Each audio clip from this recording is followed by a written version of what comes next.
창세기 강의 75번째 시간입니다. 지난 시간에는 하나님께서 아담에게 선악과를 먹은 일에 대해 물으시는 장면을 살펴보았습니다. 하나님께서 이렇게 물으신 이유는 아담에게 진실한 답을 듣기 위함이었지요. 아담은 자신이 죄를 범한 까닭에 두려운 마음이 들었고 육신의 생각을 동원하여 답을 합니다. 하나님께서 내가 너더러 먹지 말라 명한 그 나무 실과를 내가 먹었느냐 하신 물음에 아담이 답한 내용이 본문 12절이지요.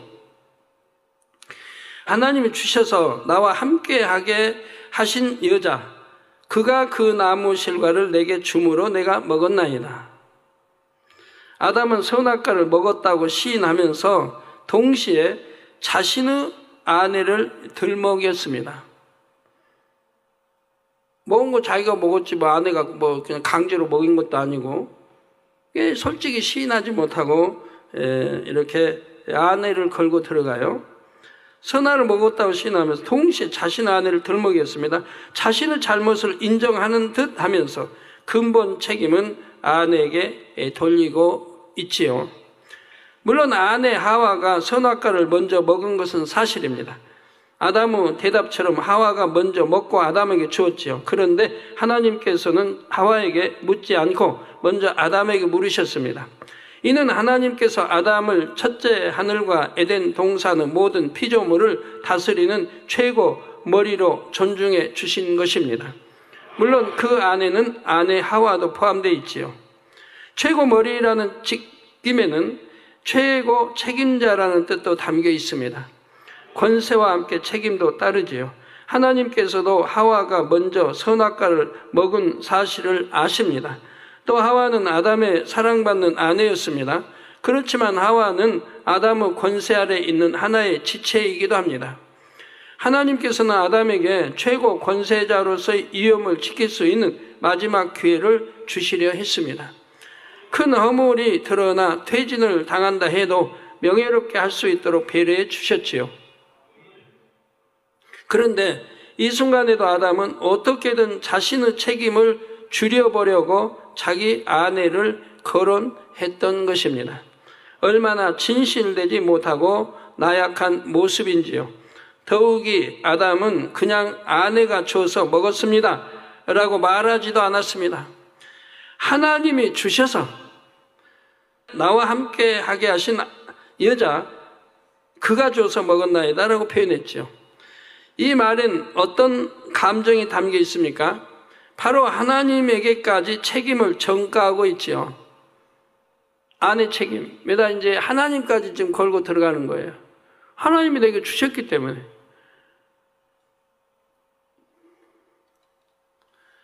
이는 하나님께서 주신 여자가 선악과를 줘서 먹었으니 만일 하나님께서 아내를 주시지 않았다면 이런 일도 없었을 것이라는 의미입니다. 아주 괘씸죄까지 들어가죠.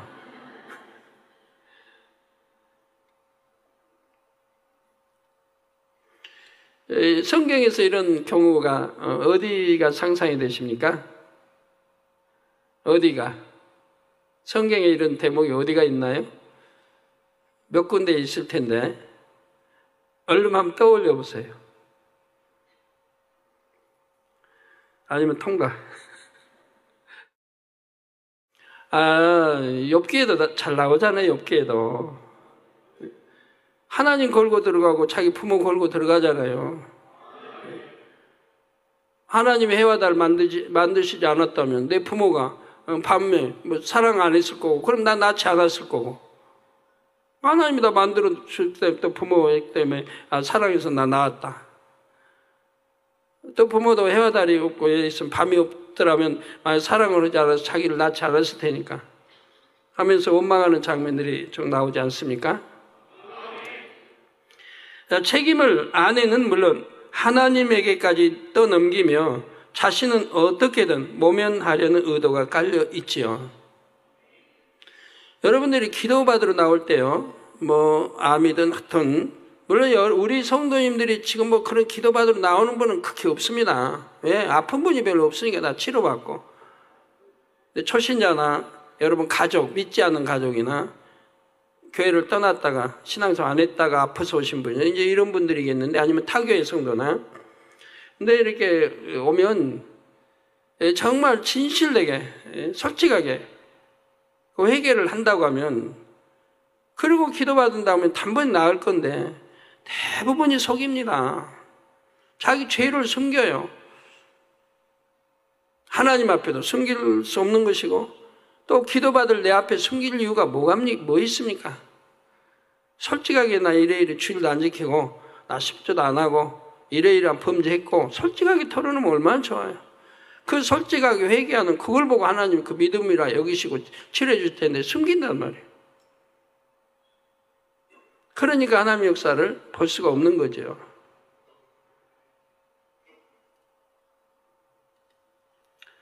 아담은 불순종 후 죄를 범한 후 육신의 생각이 활발하게 작용하여 짧은 시간에 이렇게까지 변질되었습니다. 그러면 하와는 어떻게 됐을까요? 본문 13절 전반절에 보니 여호와 하나님이 여자에게 이르시되 내가 어찌하여 이렇게 하였느냐 물으셨습니다.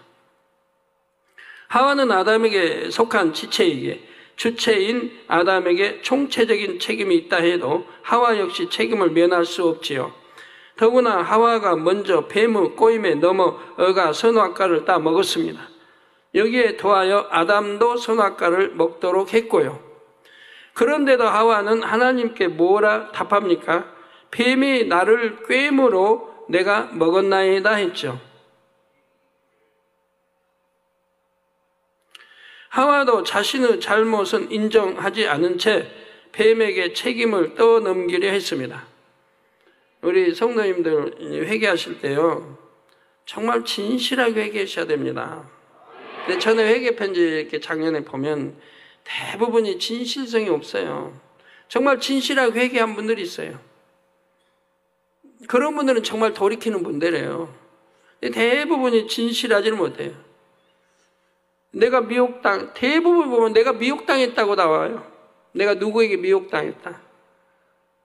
뭐 중학교 때, 고등학교 때, 아니면 대학교 때, 아니면 현재 누구에게 미혹을 당했다. 유혹을 받았다. 한결같이 다 그냥 이래요. 자기가 미혹했다는 없어요. 내가 미혹을 먼저 했습니다. 내가 유혹했습니다. 는 없어요.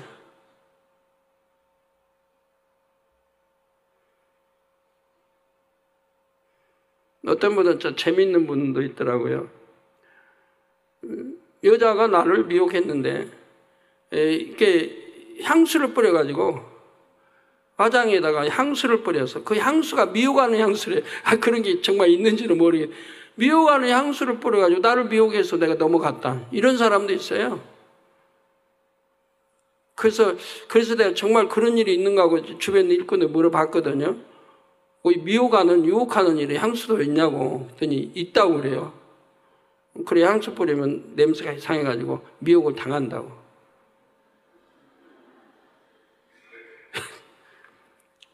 전부가 그냥 자기 탓은 아니에요. 향수 뿌려가 미혹하는, 향수 탓, 그 사람 탓. 그러니 어찌 그게 진실한 회개겠습니까?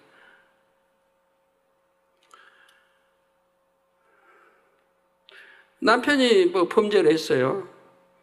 그러면 다 남편 탓이에요, 대부분이. 자기 탓은 없어요. 대부분이 남편 탓. 난 남편을 정말 믿었는데 남편이 그럴 줄은 몰랐다. 그런데 보면 자기 탓은 왜 안 들어가는지. 내가 남편을 정말 남편답게 존경해주고 사랑하며 존경스럽게 내가 섬겼는가? 그리 못했는가는 왜 자기 탓은 안 들어요? 어떤 분은 또 그래요. 자기 탓도 좀 들어가요. 내가 남편에게 잘 대해주지는 못했지만. 그렇지만 남편이 너무했다는 거죠. 그 남편이 그동안 겪은 그 참 고충은 왜 생각 못해요? 아내에게 사랑받고 싶고 존경받고 싶고 남자로서 당연한 건데 존경 못 받을 때, 사랑 못 받을 때, 물론 그런 연유가 있는 거죠. 연유가 있어서 그런 거지만 그래도 부부로서 존경 못 받고 사랑 못 받고 살아갈 때 남자로서 자존심도 상하는 것이고 굉장히 쉬운 일은 아니에요. 그럴 때 누가 딱 나타나서 탁 사랑한다고 나타나면 그때 흔들리죠, 마음이. 이런 것도 있는 거예요. 내 탓. 우선 내 탓으로 돌리고 그 다음에 좀 이렇게 해야 되는데 그냥 무조건 상대 탓하면 답이 안 나와요.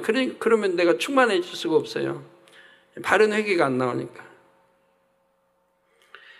하와도 자신의 잘못을 인정하지 않은 채 뱀에게 책임을 떠넘기려 했습니다. 하지만 뱀이 나를 꿰물어라는 말은 자신이 꼬임에 넘어갔음을 인정한다는 뜻이죠.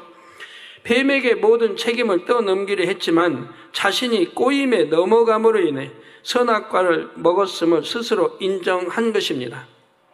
사람들이 무엇을 잘못했을 때 본문의 하와처럼 말하는 경우가 참 많습니다. 그가 나를 미혹해서 내가 넘어갔다. 그가 나를 화나게 해서 혈기를 냈다. 그가 나를 속여서 손해를 봤다. 거의가 이런 식이지요. 자신이 잘못을 하긴 했지만 원인을 제공한 사람이 따로 있다는 뜻입니다. 이미 자신의 잘못이 드러났기 때문에 피할 도리가 없으므로 다른 사람을 끌어들여서 책임을 반감시키려 하지요. 물론 이때 원인을 제공한 사람, 즉 미혹하거나 속이거나 화나게 한 상대도 잘못한 것은 분명합니다. 그런데 다른 사람의 탓을 하면서 자신이 져야 할 책임을 회피하려는 자체도 큰 악임을 깨달아야 합니다. 다른 사람을 끌어들여 그의 탓으로 돌린다 해도 자신의 허물은 사라지지 않습니다. 근데 하나님, 그랬냐 너? 그렇게 미혹받았냐? 그래, 그럼 너는 잘못이 없구나 그러실까요?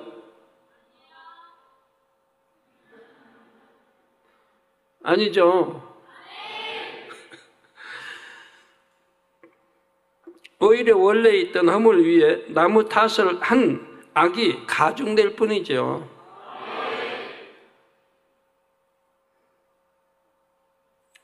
그래서 이렇게 부부싸움도 그러고, 하여튼, 자기 탓으로 돌리고 자기를 살필 줄 아는 사람이 현명한 그런 사람들이죠.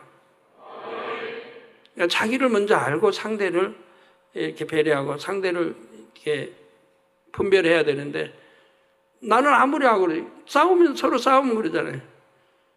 분명히 한쪽은 잘못했을 텐데, 대부분이 한쪽은. 근데 양쪽은 다 자기가 옳잖아요. 자기가 옳아요. 네 탓. 저기서 네 탓. 너 때문에.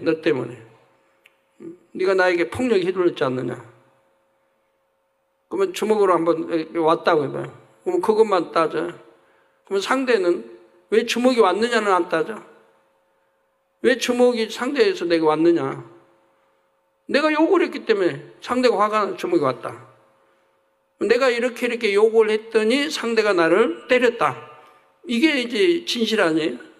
근데 내가 욕했단 말은 싹 빼고 상대가 나를 이렇게 때렸다. 그러니까 내가 화가 나니까 이렇게 한다. 다 이런 식이죠. 자기의 잘못은 말하지 않고 상대가 내게 이렇게 잘못했다. 좀 이런 식이잖아요. 이런 거요, 우리 성도님들, 이런 거 정말 없애버려야 돼. 이 나쁜 거예요. 그건 나쁜 악이에요. 하고 내 탓은 아니고 참 상대 탓으로 돌리는 거. 그래서 아담도 하와도 마찬가지입니다. 원래 있던 허물 위에 나무 탓을 한 악이 가중될 뿐입니다. 한편 성도님들은 이런 모습을 보일 때가 없으십니까? 예를 들어 혹 하나님 앞에 회개할 때 이런 식으로 기도하는 분이 계신지요? 하나님 잘못했습니다. 그렇지만 저는 어쩔 수 없었습니다. 그러니 용서해 주세요. 혹시 이런 기도 하시는 분 계십니까? 가끔 있잖아요. 하나님 나 중심으로 기도하고 싶은데요. 옆 사람이 그냥 너무 뛰어가지고 의자가 흔들려서 중심 기도가 안 돼요. 하면 옆 사람이 너무 소리를 질러서 내가 중심을 잡고 기도할 수가 없어요. 이렇게 옆 사람 핑계대는 사람도 있죠. 자, 이것은 진정한 회개가 아니지요. 먼저 자신의 잘못을 철저히 인정하고 다시는 그러지 않겠다고 다짐해야 합니다. 아버지 하나님께서는 이렇게 회개하는 자녀의 기도를 받으시고 죄사함을 주십니다.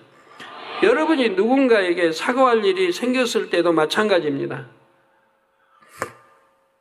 많은 사람이 조건부 사과를 하지요. 오늘 은사집회 시간이에요. 환자 되신 분을 이따 회개할 때 오늘 말씀 잘 들으시고 내 탓으로 다 돌려야지. 나무 탓, 부모 탓, 누구 탓, 남편 탓, 아내 탓 하시지 말란 말이에요. 자, 많은 사람이 조건부 사과를 하죠. 예를 들어 예전에 국회 인사청문회에서 인사 대상자의 비리 의혹이 제기됐을 때 이런 식의 답변이 나왔습니다. 잘못된 점이 있었다면 사과드립니다. 잘못된 점이 있었다면 사과드립니다. 답변 중에 예의 바르지 못한 점이 있었다면 용서해 주십시오. 이런 식의 사과에서는 진심이 느껴지지 않지요. 잘못했다고 솔직히 인정하지도 않으면서 어쩔 수 없이 사과하는 모습을 보여 오히려 시청자들에게 불쾌감을 주었습니다. 그 결과 이런 인사들은 대부분 낙마했고요. 이런 식의 조건부 사과에는 가해자의 진심이 담겨 있지를 않습니다. 가해자의 잘못은 애매하게 하는 대신에 피해자를 약간 공격하는 느낌도 들게 하지요. 또한 다음과 같은 표현을 자주 쓰지 않습니까? 미안합니다. 하지만 저도 몰랐습니다. 죄송합니다. 하지만 어쩔 수 없었습니다. 아마 여러분 대부분 표현이 이럴 거예요. 만일 불편을 끼쳤다면 사과하겠습니다. 혹 제가 실례했다면 죄송합니다. 그것은 실수였습니다. 그렇지만 죄송합니다. 참 정중히 사과하는 것 같지만 사실은 아니거들랑요. 성도님들은 교회에서뿐만 아니라 사회생활을 하실 때에도 자신의 잘못을 깨끗이 인정하고 책임까지 확실히 질 수 있기를 바랍니다.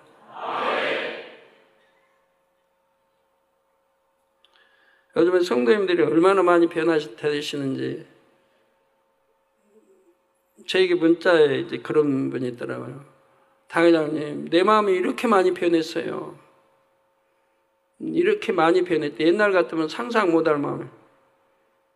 자기는 분명히 일처리에 있어서 할 수 없이 그 답변을 할 수 없는, 이렇게 처리해 줄 수 없는 그런 상황인데 상대는 굉장히 좀 화를 내더라는 거죠. 이럴 수가 있느냐. 어떻게 내 말을 묵살하고 이런 식으로 말. 옛날 같으면 좀 마음이 불편하고 했을 텐데 그런 말을 들어도 이제는 오히려 상대가 불쌍하고 어떻게 저 마음을 내가 위로해 줄까. 저가 화난 불편한 저 마음을 어떻게 위로해 줄까. 자기가 불편하게 한 건 없어요. 자기는 이의를 절차상 할 수 없이 절차를 따라서 한 거예요. 근데도 상대가 이해를 못하고 자기 말을 들어주지 않았다고 자기를 이렇게 하여튼 면담해주지 않았다. 이런 식으로 그냥 불쾌하게 대하는 거죠. 그런데도 전에 같으면 참 마음이 불편했을 텐데 하나도 불편 않더래요, 마음이. 그러고는 오히려 상대가 참 안쓰러워 보이고 어떻게 내가 상대에게 위안을 해줄까, 어떻게 상대의 마음이 돼서 저 불편한 것을 풀어줄까, 이런 마음이 들더래요. 그래서 옛날하고 너무 많이 자기가 변했구나, 기관장 교육으로. 그래가지고 너무 감사하다고 이런 문자가 왔던 걸 볼 수 있는데요. 근데 그분뿐만 아니에요. 우리 성도님들 오늘날 이렇게 변하고 있어요. 많은 분들이 이렇게 변하고 우리 중학생들도 고등학생들도 대학생들도 젊은이도 이렇게 변하고 있는 거예요, 지금. 우리 장녀는 물론 더 많이 변하겠죠. 장로님도 참 많이 변하고 계시잖아요. 아멘도 이제 잘 나오시는 거예요.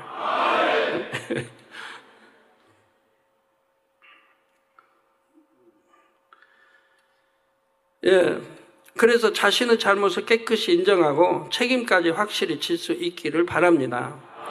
여러분은 그런 모습이 다른 사람들에게 오히려 신뢰를 준다는 사실을 믿으시기 바랍니다. 결과적으로 사회에서도 성공하는 사람이 될 수 있다는 의미입니다. 실제로 2007년 미국 경제잡지 포브스지에 연봉을 올리고 싶으면 미안하다고 사과하라는 기사가 실렸습니다. 신문에 따르면 억대 연봉자들이 연봉 3천만 원 미만한 사람보다 미안하다고 사과할 의향이 2배나 됐지요. 자신의 잘못을 담담히 인정하는 사람이 용기 있고 정직한 사람이기에 앞으로 크게 발전할 수 있습니다. 잘못을 숨기려고 하거나 축소시키려 하며 환경 탓, 사람 탓하는 사람은 발전하기 어렵고 오히려 퇴보하지요. 어떤 상황에서도 비겁하게 물러서지 않고 육신의 생각을 동원하지 않으려면 참마음을 이루는 수밖에 없습니다. 참마음. 지난 7월 초 기관장 교육을 통해 믿음의 반석에 서지 못하는 이유 9가지를 알려드렸습니다. 혈기, 감정, 미움, 시기, 질투, 거짓, 판단과 정죄, 변개함, 간음, 욕심, 배신 등 3개월이 다 되어가는 지금 대부분 뽑아버리셨지요? 네, 이런 것들을 이게 좀 이게 중요한 이런 분야들을 뽑아버리면 나머지는 잔뿌리여서 함께 뽑힌다고 그랬죠? 그래서 믿음의 반석에 들어온다. 그 연말까지 어떻게 해야 돼요? 연말, 금년지 연말 10월, 11월, 12월 3개월 남았는데 하여튼 영으로 들어야 하잖아요. 영으로. 이번에 이제 특별 그래서 이렇게 다니엘 40일 기도가 있는데 이때 여러분 결심을 단단히 하시고 임하세요. 근데 욕심 부리지 마세요. 벌써 욕심 부리지 마세요. 내가 반석에 아직 안 섰으면 반석에 이번 특별 철학 통해서 내가 꼭 반석에 서기를 원합니다. 그걸 결심하고 들어가야 돼요. 그런데 반석에도 아직 안 섰는데 아버지 나 이번 특별 기도에 나 영으로 들어가게 해주세요. 그래 욕심 부리지 말란 얘기예요. 반석이 우선 들어오는 게 중요하잖아요. 그 다음에 이제 또 영을 사모하는 거지. 반석에도 안 들어왔는데 영을 벌써 사모해요. 이게 건너뛰면 안 되거든요. 근다고 하루 한두 달에 쏙쏙 들어가는 것도 아닌데 일단 반석에 서지 못한 분은 반석에 서게 해달라고. 반석에 선 분은 영으로 들어가게 해달라고 기도해야지. 반석에 이제 섰다고 아버지 하나님 나 영으로 온영으로 속히 들어가게 해주세요. 그러시면 안 된단 말이에요. 아까 영으로 온영으로 4가지 나오던데 온영으로는 영으로 들은 분들이 이제 내가 온영으로 들어가게 해달라고 이렇게 작정하고 기도를 하셔야 된단 말이에요. 욕심 부리면 벅차서 안 돼요. 하나하나 정복해 가야 돼요. 자, 아직 남은 게 있다면 신속히 버리셔서 깨끗하고 아름다운 마음을 이루시기 바랍니다. 그래서 원수마귀 사단이 아무리 살펴봐도 미혹할 거리가 없는 성도님들이 되시기를 바랍니다. 반대로 아버지 하나님께서 여러분을 보시고 마음껏 축복해 주실 수 있기를 주님의 이름으로 축원합니다. 사랑하는 성도 여러분, 시편 9편 7절에서 8절에 여호와께서 영영히 앉으시며 심판을 위하여 보좌를 예비하셨도다. 공의로 세계를 심판하시며 정직으로 만민에게 판단을 행하시리로다 했습니다. 아버지 하나님께서는 외모를 보시거나 사람의 말만 듣고 판단하지 않으십니다. 사람의 중심을 보시고 공의 가운데 정확하게 판단하시지요. 아담과 하와가 선악과를 먹은 일에 대해서도 하나님께서는 공의 가운데 심판을 내리십니다. 먼저 뱀에게, 다음은 하와에게, 마지막으로 아담에게 이런 벌을 내릴지, 어떤 벌을 내릴지 말씀하시죠. 먼저 14절을 보시면 여호와 하나님이 뱀에게 이르시되 내가 이렇게 하였으니 내가 모든 육축과 들의 모든 짐승보다 더욱 저주를 받아 배로 다니고 종신토록 흙을 먹을지니라 말씀하셨습니다. 먼저 주목해야 할 부분은 뱀이 모든 육축과 들의 모든 짐승보다 더욱 저주를 받는다는 말씀입니다. 이는 뱀뿐만 아니라 모든 육축과 들의 모든 짐승들도 함께 저주를 받았다는 의미이지요. 그 중에서 뱀이 가장 큰 저주를 받았습니다. 그런데 본문의 모든 육축과 들의 모든 짐승들이 가리키는 대상을 정확하게 알아야 합니다. 바로 지구상의 모든 육축과 들의 모든 짐승들이 여기에 해당되지요. 둘째 하늘에 있는 에덴 동산의 동물들 중에서는 뱀만 해당됩니다. 뱀도 종류가 많아요. 뱀만, 에덴 동산은 뱀만 저주받는, 해당이 되는 거예요. 그러나 이 지상에는 모든 것들이, 짐승, 모든 것들이 다 저주를 받은 것이라 이 말이에요. 하와를 깨웠던 그 뱀 딱 한 마리만이 아니라 에덴 동산에 있는 모든 뱀이 저주를 받아 지구로 쫓겨났습니다. 백과사전에 따르면 현재 지구상에는 2,800여 종의 뱀이 있습니다. 당시 에덴 동산에도 수많은 종의 뱀이 있었지요. 그 모든 뱀들이 저주를 받아 함께 이 땅으로 쫓겨났습니다. 따라서 그 이후로 에덴 동산에서는 뱀 형상의 짐승이 사라졌습니다. 물론 천국에도 뱀 모양의 짐승이 없지요. 이 저주받은이라는 것은 천국에 우리 가도 볼 수가 없습니다. 이게 없어요. 예전에 공룡이 범죄하여 쫓겨났을 때도 주동자들뿐만 아니라 공룡 전체가 쫓겨났습니다. 이는 그들 모두가 주동자에게 동조하는 불순한 마음을 지녔기 때문입니다.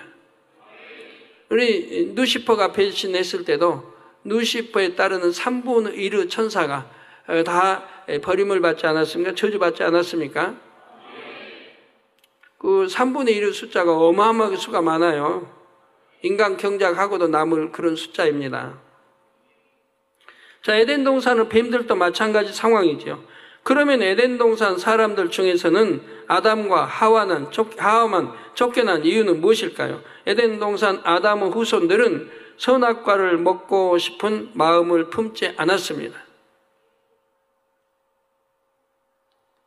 하나님의 명을 거스릴 생각조차 하지 않았지요.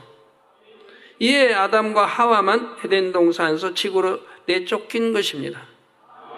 이게 연결고리가 아담, 하와라 이 말입니다. 그 뱀하고. 성도 여러분, 로마서 8장 22절에 보면 피조물이 다 이제까지 함께 탄식하며 함께 고통하는 것을 우리가 아나니 했습니다. 이런 피조물도 자기들이 빨리 회복되기를 기다리는 거예요. 즉 하나님의 아들이 빨리 나타나셔서 회복되기를 기다린다 이 말이에요. 모든 피조물이. 왜? 그때 저주를 받았기 때문에. 이는 피조물, 즉 지구의 모든 동물이 함께 저주를 받았음을 의미합니다. 그런데 동물뿐만 아니라 지구의 식물들에게도 저주가 임했습니다. 창세기 3장 17절 18절에 보면 땅이 아담으로 인해 저주를 받아 가시덤불과 엉겅퀴를 낼 것이라는 말씀이 있죠. 이에 대해서는 이 구절을 강의할 때 다시 말씀드릴 텐데요. 여기서 중요한 대목이 땅 곧 흙이 저주를 받았다는 점입니다. 모든 피조물을 조성한 근본 재료는 지구의 흙과 물이지요. 모든 피조물을 조성한 근본 재료가 지구의 흙이고 물이라 이 말입니다. 당시의 물은 생명력이 깃든 생명수였습니다. 하나님께서 말씀으로 명하시면 흙과 물이 일정한 비율로 결합하여 각각의 피조물로 탄생했습니다. 이게 단단한, 이제 하나님 전에 하실 때 진흙으로 이렇게 지으신 걸 보여주셨는데, 진흙도 물이 있어야 하잖아요. 물 없는 흙으로는 만들 수가 없죠. 사람 모양을 만든다 해도, 짐승 모양을 만든다 해도. 그래서 물과 흙이 결합해서 된 거라 이 말이에요. 피조물의 근본 재료로 사용된 흙은 그 종류와 성질이 매우 다양하죠. 부드럽고 온순한 성질을 가진 흙, 강하고 거친 흙, 쉽게 변질되고 썩는 흙, 독한 성질을 가진 흙 등 어떤 성질을 가진 흙으로 만들었느냐에 따라 피조물의 본성이 결정되었습니다. 예를 들어 뱀을 조성한 흙의 성질은 어둠을 접하면 강교하게, 빛을 접하면 지혜롭게 될 수 있다 했지요. 이처럼 짐승마다 그 몸을 조성한 흙 성분에 따라 각기 다른 본성이 잠재되어 있었습니다. 그 본성이 영적인 빛의 지배하에서는 선하고 아름답게 발현됐습니다. 모든 짐승이 온순해서 싸우는 일이 없었고 힘이 약한 짐승을 잡아먹는 일도 없었지요.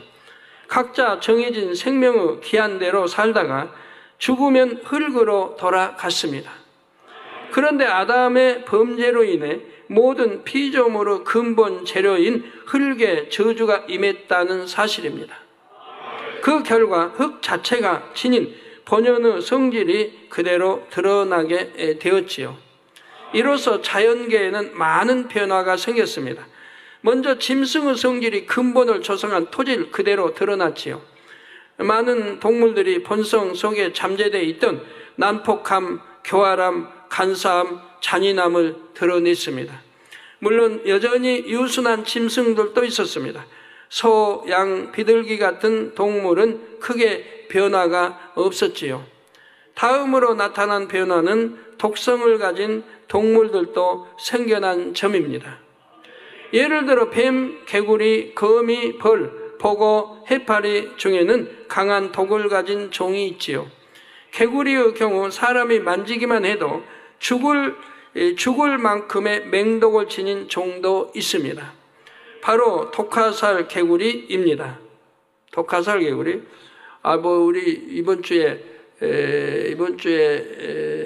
어디 우리 예능팀들 부장님들이 사주셨는지 하여튼 모르겠어요.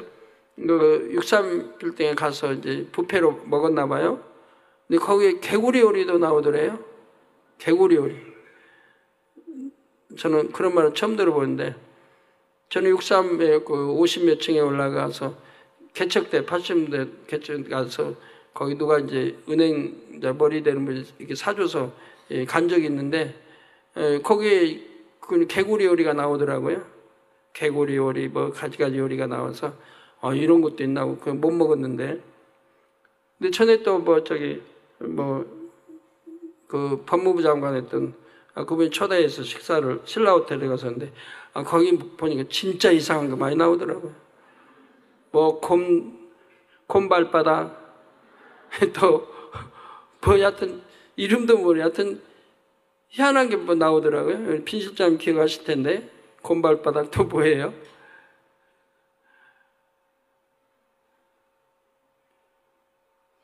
여하튼 그냥 듣기만 해도 소름이 짝짝 끼치는 그런 게 최고 고급 요리예요.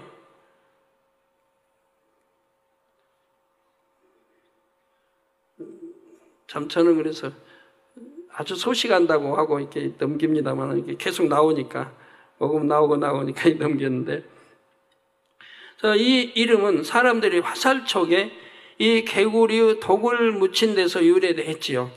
사람들이 독사나 독거미에게 물리거나 보고를 잘못 먹음으로 인해 큰 해를 받는 사례가 꽤 많습니다.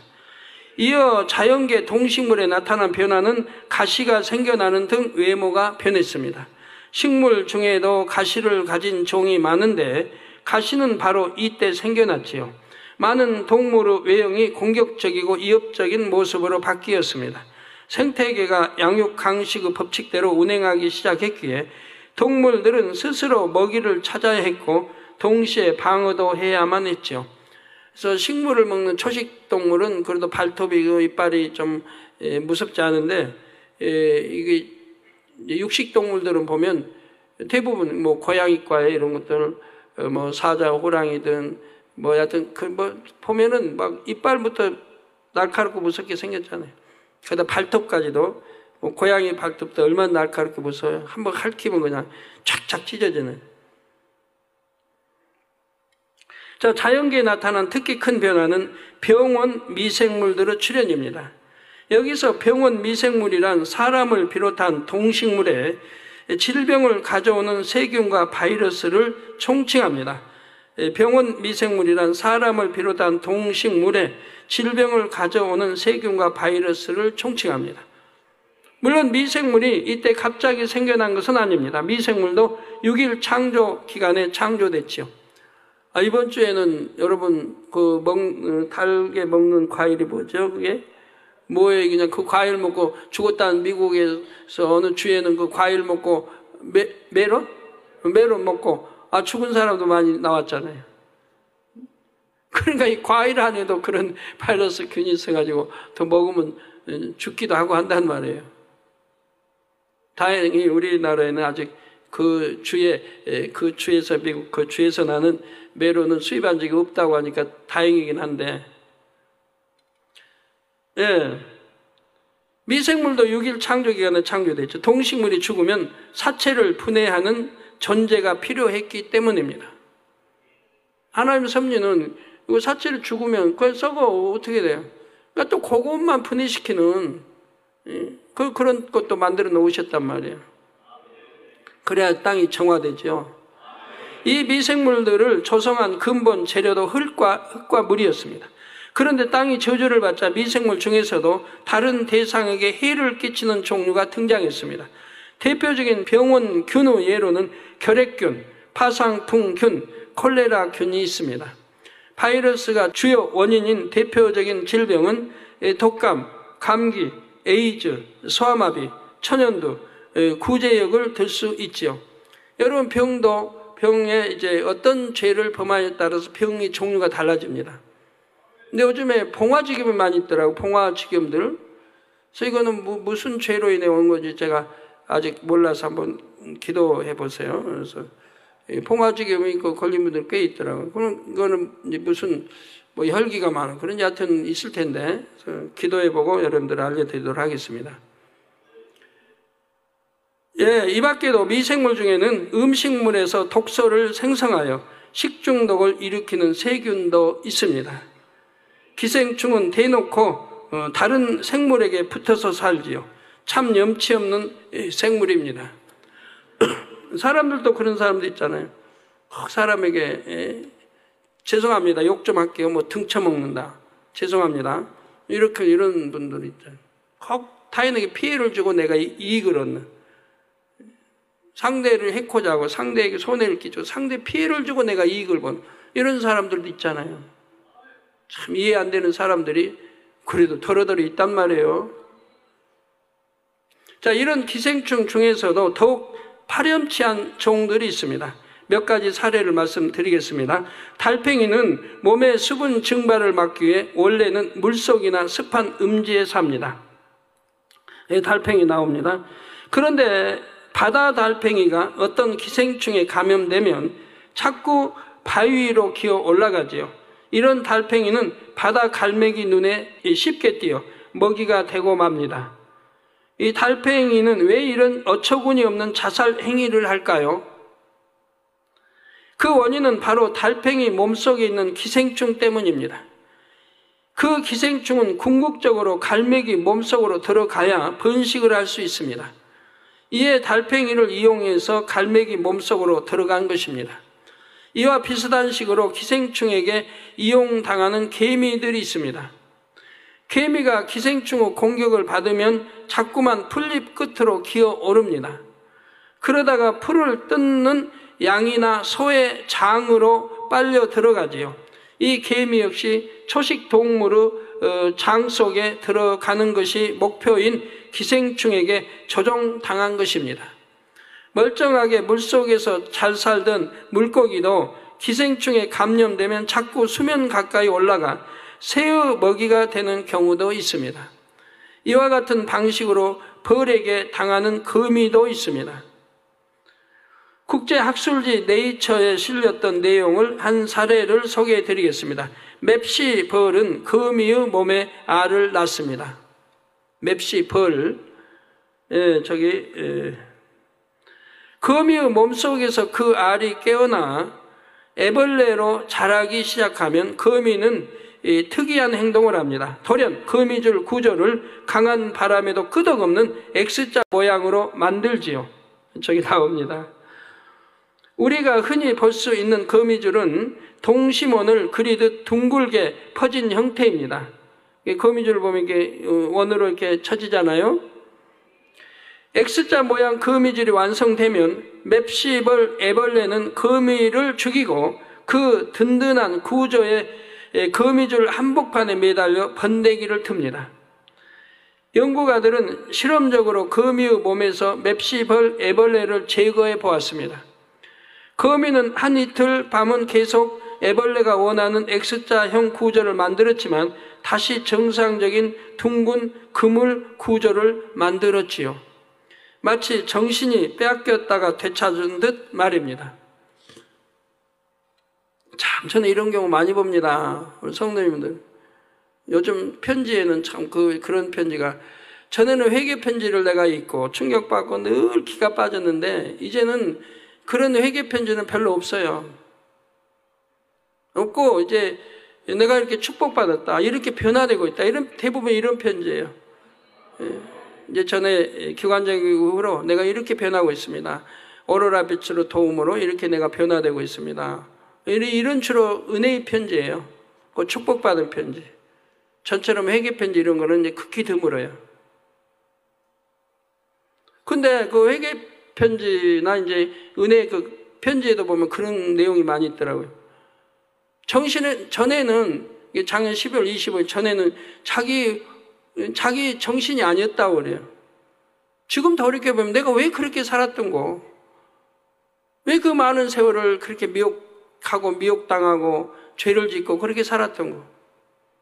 이제 돌이켜보니까 정말 자기는 못된 사람이고 악한 사람이고, 정말 이 진리 말씀이 없었으면 지옥으로 틀림없이 갔을 텐데, 이 진리 말씀으로 이제 회개하고 돌이켜 이제는 바른 길을 가니까 너무 행복하고 감사합니다. 이런 편지들이 참 많이 있습니다. 그래서 정신을 차려보니까 벌써 수년이 흘렀다는 얘기예요. 이제 정신을 차려보니까 내가 이렇게 죄를 짓고 산 기간이 수년이에요. 어떤 사람은 중고등부도 해서 대학 과정,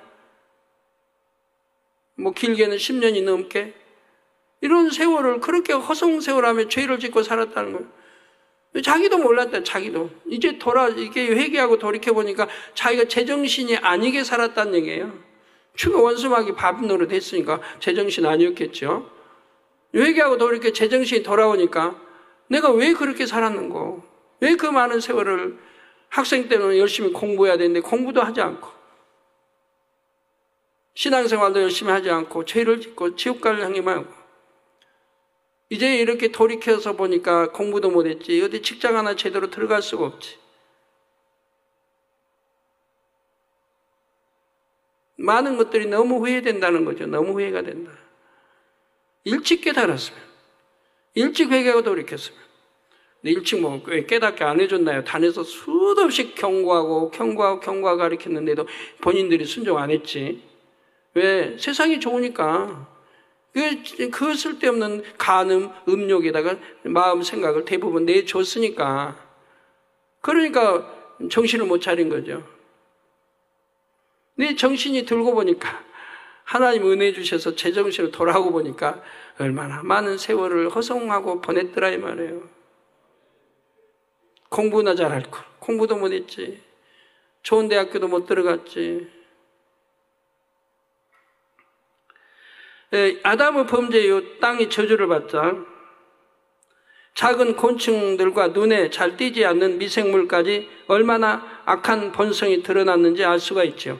지구의 모든 동식물이 이처럼 근본에 잠재되어 있던 본성을 드러냈습니다. 더구나 세상의 죄악이 관영함에 따라 동물들은 더욱 사악해졌습니다.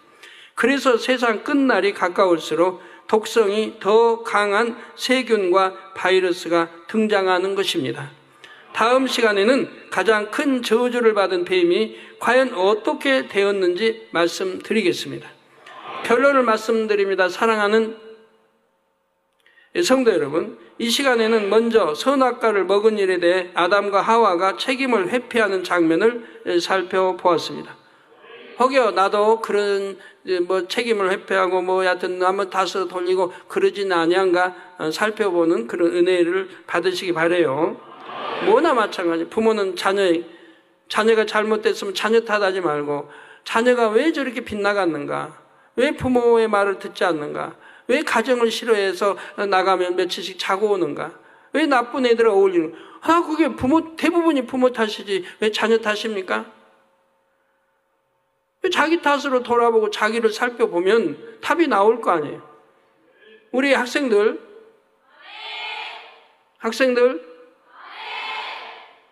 또 이런 말 듣고 부모 탓이구나 그러면 안 돼요. 우리 학생들은 내 탓으로 돌려야 돼요.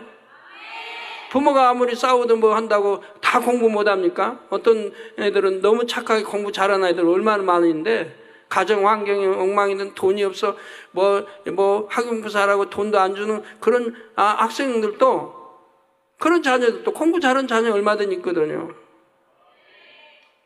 그러니까 학생들도 부모 탓 누구 탓하지 말고 환경 탓하지 말고 우선 내 탓. 그런 다음에 이제 살펴봐요. 이 시간에 먼저 선악과를 먹은 일에 대해 아담 하와가 책임을 회피하는 장면을 살펴보았고 다음으로 죄로 인한 저주가 땅에 임한 결과를 말씀드렸습니다. 이후로 이 땅과 사람들의 마음은 원수마귀 사단의 주관 아래서 갈수록 더욱 황폐해졌습니다. 그래서 여러분 원수마귀 사단의 내가 주관을 받는가 받지 않는가 이것도 살펴보셔야 돼요. 너무 주관을 많이 받고 살거든요. 그래서 이제 내일 저녁에 말씀드릴 하나님의 사람들은 결단코 죄를 지을 수 없다고 말씀 나오죠. 요한일서에. 하나님 씨가 내 안에 있기 때문에 결단코 죄를 지을 수가 없다. 그런 게 누구 탓이에요? 자기 탓인 거지. 그런데 역대하 7장 14절에 우리 하나님께서 내 이름으로 일컫는 내 백성이 그 악한 길에서 떠나 스스로 겸비하고 기도하여 내 얼굴을 구하면 내가 하늘에서 듣고 그 죄를 사하고 그 땅을 고칠지라 말씀하셨습니다. 네, 내 이름으로 만군의 하나님 이름으로 또는 우리 주님의 이름으로 일컫는 내 백성이 즉 하나님 백성이 그 악한 길에서 여러분 떠나 스스로 겸비하고 기도하여 내 얼굴을 구하면 즉 하나님을 간절히 찾는다 이 말이에요. 얼굴을 구한다. 즉 이제 계명을 지켜 나간다 이 말이에요. 하나님 얼굴을 구한다. 즉 하나님 말씀대로 이제 살아간다 이 말이에요. 내 얼굴을 구하면 내가 하늘에서 듣고 어디요? 땅에서 왜 안 듣죠? 예? 왜 땅에서 안 듣고 하늘에서 듣죠? 만군의 우리 하나님 우리 주님은 하늘에 계시니까 하늘에서 듣지 어디서 들어요? 하늘에서 듣고 그 죄를 사하고 그 땅을 고칠지라 말씀하셨습니다. 예, 그 죄에 사하고 여러분 황폐해져 버린 죄지어서 시험과 환난과 병들고 엉망인 거 우리 하나님이 다 고쳐주신다 이 말이에요. 왜? 죄에서 떠나면 악에서 떠나면 여호와 얼굴을 구하면 단서에다 붙여 이렇게 하면 여러분 아무리 내가 병들어서 고치지 못할 병이라도 내가 이렇게 하나님을 구하고 계명 지키고 말씀대로 살고 선하게 해서 악은 버리고 비질을 버리고 이렇게 하면 우리 하나님이 다시 고쳐주신 다 온전히 해주신다 이 말이에요.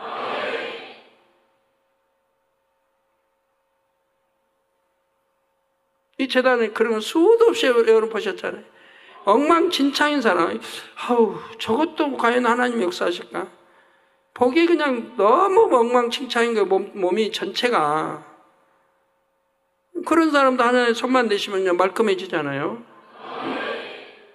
저번에 일본 선교사가 가시면 대형 교통사가 나가지고 몸이 그냥 위에서 발끝까지 다 망가져 버렸어요.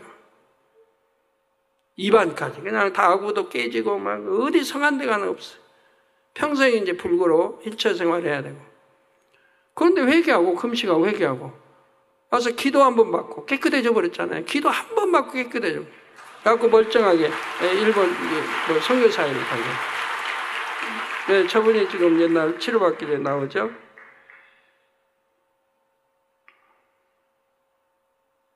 기도받고 저렇게 일처에서 일어나고 근데 하여튼 성한 데가 없었어요. 입안도 다 깨지고 턱도 깨지고 막 어디 몸이고 뼈가 안 부러진 데가 없고 막 했는데 저렇게 멀쩡하게 하는 역사하신 거예요. 그게 아무리 이렇게 심해도 회개하고 돌이켜서 하나님을 구하면 이렇게 역사해 주시는 하나님이시라 이 말이에요. 문제는 내가 돌이키지 않으니까 문제죠. 그 악을 회개하지 않으니까 문제죠. 그래서 나는 사망에 이른 죄를 지었다. 나는 어떻게 용서받을 길이 없을까? 예, 사망에 이른 죄는 용서받을 길이 없죠. 근데 또 용서받을 길이 있음도 저는 알려드렸어요. 왜? 정말 회개하고 또 눈물로 회개하고 내가 왜 이런 죄를 지었던고. 더구나 하나님의 종이 또는 장로인데 나는 하나님의 일꾼인데 내가 어찌하여 하나님을 배신하고 하나님을 그렇게 말씀을 짓밟아버리고 이렇게 내가 죄를 지었던고. 정말 마음 중심에서 회개하고 통해 잡아가고 하면서 계속 해나가면 한 달이 갈지 2달이 갈지 3달이 갈지 모르지만 반년이 갈지 1년이 갈지 정말 겸비한 마음으로 중심에서 회개하고 돌이키고 또 하고 해서 해나가면 결국은 하나님이 그 모습, 그 믿음 행함을 보시고 용서해 주십니다. 그러면 용서 받으면 알아요. 내가 구원 받았나 안 받았나 할 것도 없는 거예요. 아무리 죽을 죄를 지었어도 내가 하나님이 용서해 주시면 내 마음이 알아요. 왜? 이제 죄의 짐이 사라지니까 그 무겁던 마음이 가벼워지고 마음에 은혜가 임하고 다시 믿음이 충만해지고 기쁨과 행복이 임하고 평안이 임하고 한다 이 말이에요. 죄가 없어져 버려요. 악이 없어요. 용서받으면 그런다 이 말이에요. 용서받기 전에는 답답하고 괴롭고 공고하고 또 지옥 가는 사단의 역사니까 이런 마음으로 살아간다 하지만 그러니까 겸비하게 왜 사망의 죄를 짓지 말든가. 지었다면 계속 겸비하게 하나님 앞에 매달리고 그리고 어찌하든 더 충성하고 하나님 앞에 더 잘 보여야 되겠죠. 더 충성하고 기도 더 많이 하고 이렇게 해나가면 하나님 보실 때 사함이 없지만 하나님 보실 때 정말 회개하고 돌이킨다고 하면 용서가 되는 거죠. 회개하고 돌이키지 못하기 때문에 용서가 안 되는 거지. 회개하고 돌이키기만 한다면 하나님 용서해 주신다 이 말이에요. 그래서 이런 회개의 영이 오도록 매달려야 된다 이 말이에요. 안 그러고 그냥 지옥 갈 겁니까? 구원 받고 천국 가야지. 그러니까 또 겸비하게 매달리고 또 매달리고 해서 통해 잡고 회개의 영이 올 때까지 해야 되는 거예요. 회개의 영이 오면 다 문제 해결되죠. 우리 하나님은 하여튼 이렇게 하나님 백성이 악한 길에서 떠나 스스로 겸비하고 기도하여 내 얼굴을 구하며 기도는 어디 가나 빼는 게 아니에요. 기도 없이 되는 게 아니니까 겸비해지는 것도 기도, 교만 깨트리는 것도 기도, 죄 버릴 수 있는 것도 기도의 산을로부터 은혜가 임하고 능력이 임해야 되니까 기도는 쉬지 않고 하는 거예요. 그래서 저 하늘에서 듣고 그 죄를 사하고 그 땅을 고칠지라. 죄로 인해 황폐해진 사람의 마음도 아버지 하나님께서는 얼마든지 고치실 수가 있습니다. 단 그러한 하나님의 은혜와 능력은 스스로 악한 길에서 떠나서 겸비하게 하나님의 얼굴을 구하는 사람에게 임하지요. 그러므로 성도님들은 잃었던 하나님의 형상을 온전히 되찾기까지 간절히 하나님의 낯을 구하시기 바랍니다. 하나님께서 부으시는 은혜와 능력으로 신속히 영으로 온영으로 들어오시기를 주님의 이름으로 축원합니다. 예, 말씀 상고하시고 통성으로 다 같이 기도하시겠습니다. 할렐루야. 주님 은혜와 사랑에 감사드립니다.